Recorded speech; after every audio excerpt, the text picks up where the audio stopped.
আচ্ছা, ফেসবুকে একটা পেজ খুলেই কিন্তু আপনি ঘরে বসে লাখ লাখ টাকা ইনকাম করতে পারবেন, তাও আবার রান্নার ভিডিও দেখিয়ে।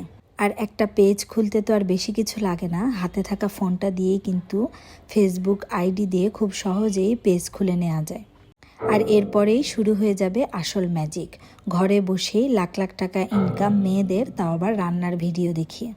যাই হোক, এই ধরনের ক্যাপশন দেয়া প্রচুর ভিডিও কিন্তু ফেসবুকে ঢুকলে আমাদের চোখের সামনে চলে আসে। আসলে এই কথাগুলো কতটুকু সত্য বলেন তো? আসলেই কি ফেসবুকে একটা পেজ খুলে এভাবে লাখ লাখ টাকা ইনকাম করা সম্ভব? তাহলে তো বাংলাদেশে কোনো ছেলে মেয়ে আর বেকার বসে থাকতো না। খুব ইজি ওয়েতে হাতে থাকা মোবাইল ফোন দিয়ে সবাই ইনকাম করতে পারতো। তো গত 2 বছর যাবৎ আমি একটা পেজ চালাচ্ছি।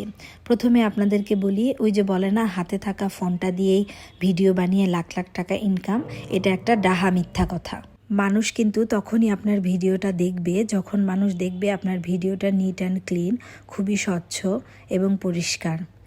আর যে কোনো অ্যান্ড্রয়েড ফোন দিয়ে এই রকম নিট অ্যান্ড ক্লিন ভিডিও করা আসলে সম্ভব না।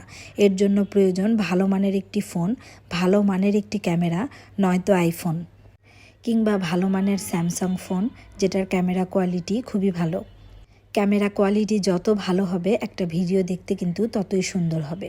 তারপর বলি, ভিডিও শুধু সুন্দর হলেই হবে না, আবার ক্যামেরা কোয়ালিটি ভালো হলেও হবে না।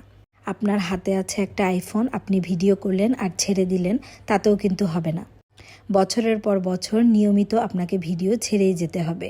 সেটা 1 বছর, 2 বছর, 3 বছর কিংবা 4 বছরও লেগে যেতে পারে। কিন্তু কার এত ধৈর্য বলেন তো? 4 বছর যাবৎ শুধু ফেসবুকে ভিডিও বানিয়েই যাবে। আর যেভাবে মন চায় সেভাবে একটা ভিডিও বানিয়ে ফেললেও তো আর হবে না।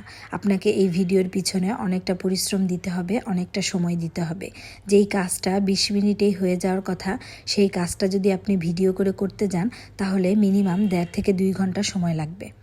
আর এই সব কিছু পিছনে ফেলে একটা সহজ উপায় হলো আমাদের বাংলাদেশে ভিডিও মেক করে টাকা ইনকাম করার, সেটা হলো বেলাল্লাপানা, অশ্লীলতা, নাচ গান, যেটা কিনা একজন ভদ্র ঘরের গৃহিণী কখনোই করবে না। তাই ফেসবুকে ইনকাম করতে চাইলে প্রচুর ধৈর্য ধরে অপেক্ষা করুন।